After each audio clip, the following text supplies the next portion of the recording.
First observation, ज्यादातर alpha particle बिना deflection के स्ट्रेट पास हो गए। Most of the fast-moving alpha particles passed straight through the gold foil.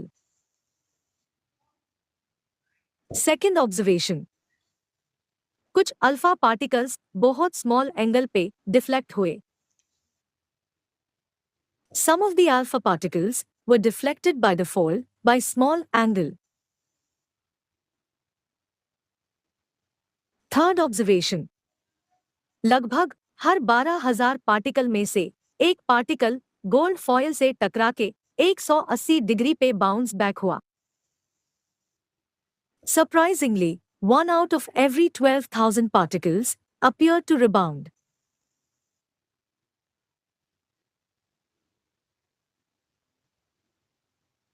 इन सभी ऑब्जर्वेशंस को ध्यान में रखते हुए रदरफोर्ड ने कुछ कंक्लूजन्स यानी निष्कर्ष निकाला, जो कि कुछ इस तरह है।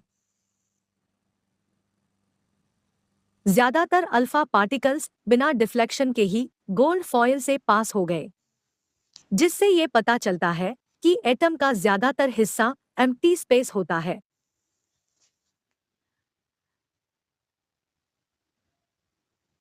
कुछ अल्फा पार्टिकल बहुत स्मॉल एंगल पे डिफ्लेक्ट हुए, जिससे ये पता चलता है कि एटम में पॉजिटिव चार्ज यूनिफॉर्मली डिस्ट्रीब्यूट नहीं होता, बल्कि बहुत छोटे वॉल्यूम में कॉन्सेंट्रेट होता है। बहुत कम अल्फा पार्टिकल 180 डिग्री पे बाउंस बैक हुए, जिससे ये पता चलता है कि एटम में जो पॉजिटिव चार्ज पार्टिकल्स हैं वो बहुत स्मॉल वॉल्यूम ऑक्यूपाई करते हैं। इस एक्सपेरिमेंट के बेसिस पे रदरफोर्ड ने इसे एटम का न्यूक्लियर मॉडल बताया और साथ ही इसके फीचर्स को एक्सप्लेन किया, जो कि कुछ इस तरह है।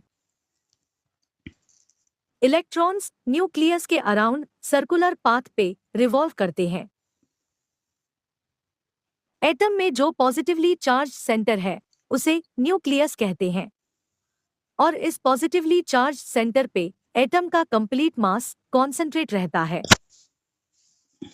न्यूक्लियस का साइज एटम के कंपैरिजन में बहुत छोटा होता है।